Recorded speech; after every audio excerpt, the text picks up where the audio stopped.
How are you guys? I hope अच्छा चल रहा होगा, आपका नीट की प्रिपरेशन चल रही होगी। तो ये पार्ट 2 है। आई होप आपने पार्ट 1 देखा होगा, मैंने इससे पहले बताया था, जिसमें डिसऑर्डर्स ऑफ सर्कुलेटरी सिस्टम और रेस्पिरेटरी सिस्टम के डिसऑर्डर्स मैंने कवर किए थे। तो ये पार्ट 2 है। अगर आप देख पा रहे होगे तो इसके अंदर हम एक्सक्रीटरी सिस्टम के बारे में बात करने वाले हैं। तो मैंने भी उसमें बताया था कि वीक वाइज टाइम टेबल कैसे बनाना है। काफ़ी रिक्वेस्ट आई थी कि मैम इसके लिए अलग से वीडियो बना दीजिए, किस तरह से करें, काफ़ी स्ट्रेस हो रहा है। यार स्ट्रेस मत लो, तुम्हें पता है कि यार 17 को मेरा पेपर है, एनी हाउ मुझे देना है। होप कि हो सकता है पोस्टपोन हो, नहीं हो तो मुझे तो ये लेके चलना है कि यार 17 को मुझे पेपर देने बैठना है। मुझे ये माइंडसेट बनाना है कि यार मुझे 17 को पेपर देना ही है। अब वो पोस्टपोन हो नहीं हो ये गवर्नमेंट पे है, ये जो भी प्रॉब्लम है वो मुझे नहीं मालूम, वो एनटीए के ऊपर है।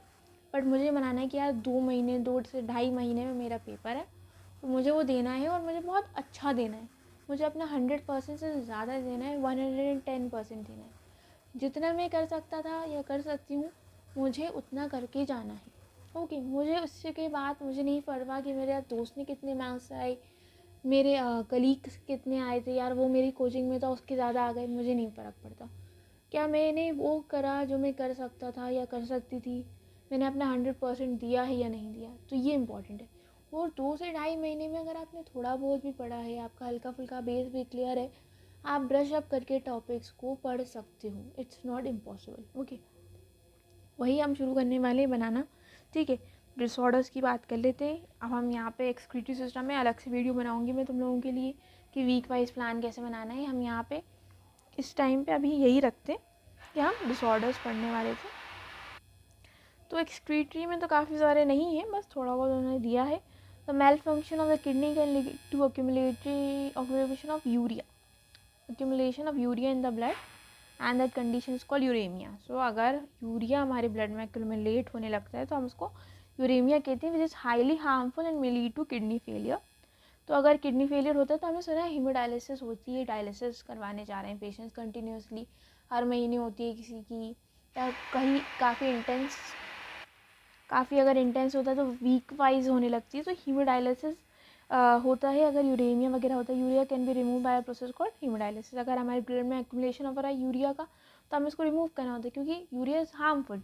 ओके, तो इसको हम हीमोडायलिसिस कहते हैं। During the process of haemodialysis blood drained from a convenient artery is pumped into a dialysing unit called artificial kidney. तो क्या करते हैं कि भाई हमारे ब्लड में से ब्लड में है यूरिया है, जिसे हम यूरेमिया कह रहे हैं, तो हमें इस ब्लड में से यूरिया निकालना है। किस तरह से निकालेंगे? खींच के तो नहीं निकाल सकते, ऑफ कोर्स सी बात है। तो हम अपने ब्लड को क्या करते हैं, एक आर्टरी चूज़ करते हैं जो सब मतलब अच्छी है, मीन्स इट्स हेल्दी, तो उसमें से हम यूज़ करते हैं। उसको क्या करते हैं कि हम एक आर्टिफिशियल किडनी टाइप बना देते हैं, उसके थ्रू हम ब्लड को पास करते हैं। वो किडनी क्या होती है? Artificial kidney. जैसे हमारी किडनी फंक्शन नहीं कर पा रही है, सो वो किडनी आर्टिफिशियल जो डायलिसिंग यूनिट वो बनाते हैं, उसमें से ब्लड को वो साफ़ कर देती है, उसके अंदर चीज़ें होती हैं। तो blood drain from a convenient artery is pumped into a dialysing unit after adding N anticoagulant like heparin. Anticoagulant heparin use करके उसके अंदर हमने उसमें से भेजा ताकि वो फिल्टर कर सके। हमारी किडनी वो काम नहीं कर पा रही तो वो आर्टिफिशियल किडनी वो काम करेगी। The unit contains a coiled cellophane tube surrounded by fluid having the same composition as plasma except the nitrogenous. So एक cellophane tube का वो बनाते हैं कंपोजिशन, उसमें प्लाज्मा जैसी कंपोजिशन होती है, बट उसमें क्या करते हैं, नाइट्रोजनस वेस्ट नहीं रखते।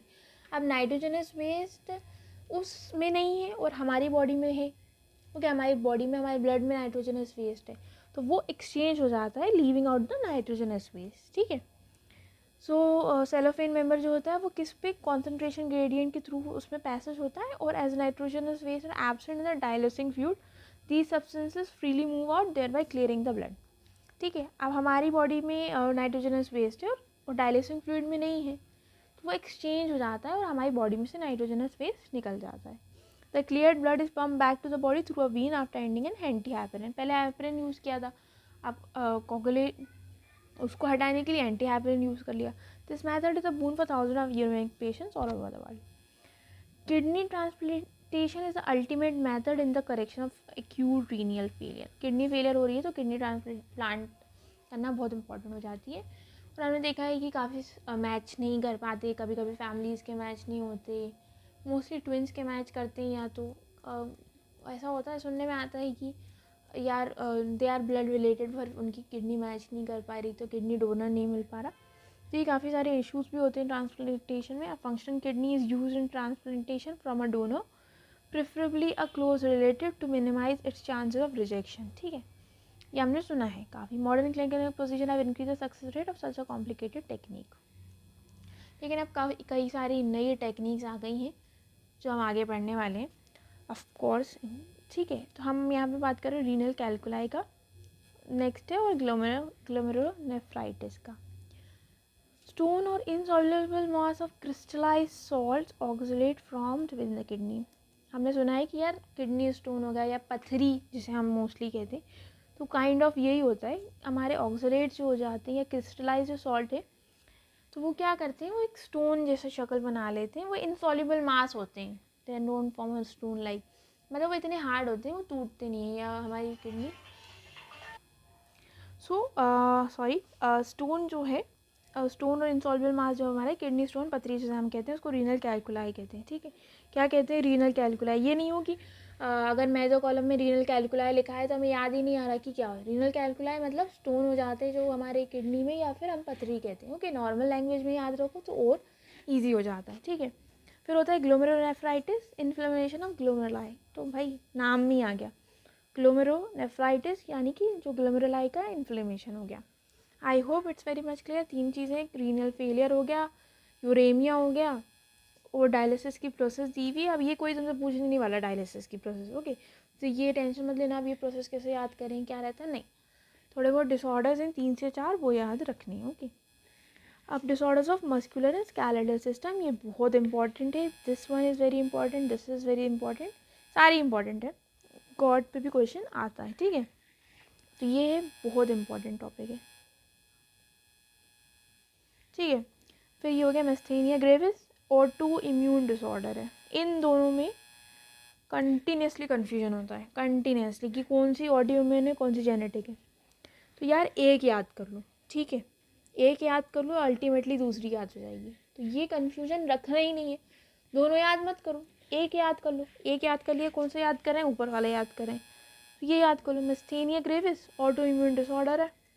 ठीक है, न्यूरो मस्कुलर जंक्शन को अफेक्ट करती है, leading to fatigue, weakening and paralysis of skeletal muscle.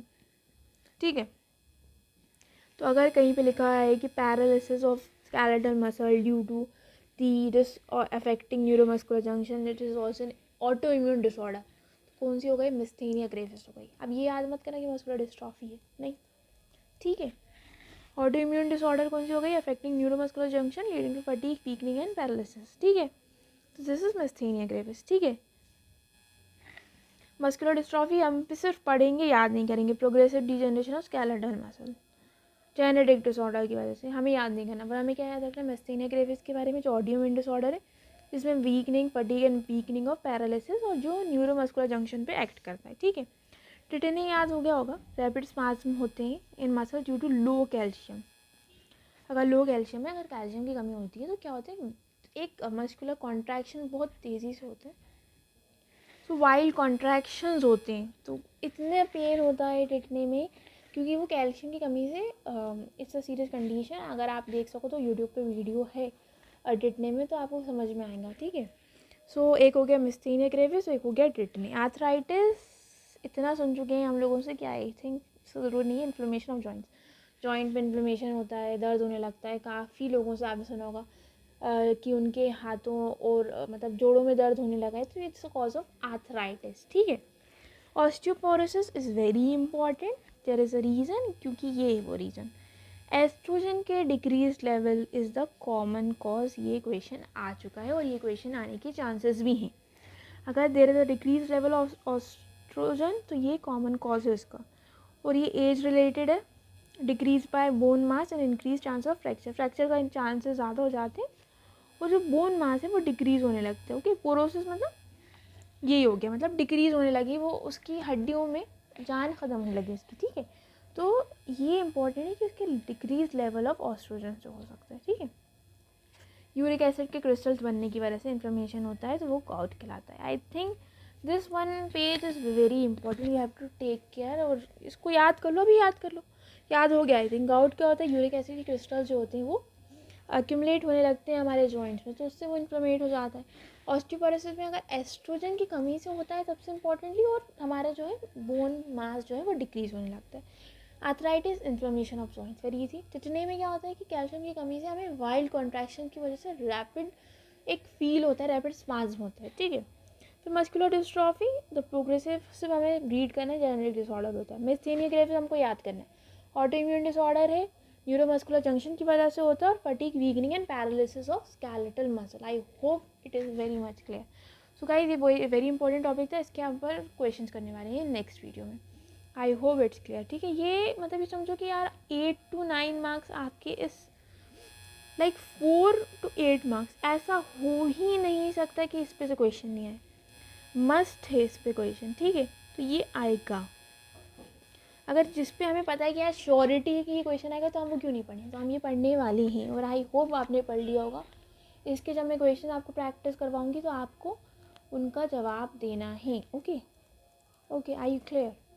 ठीक है, thank you so much for watching.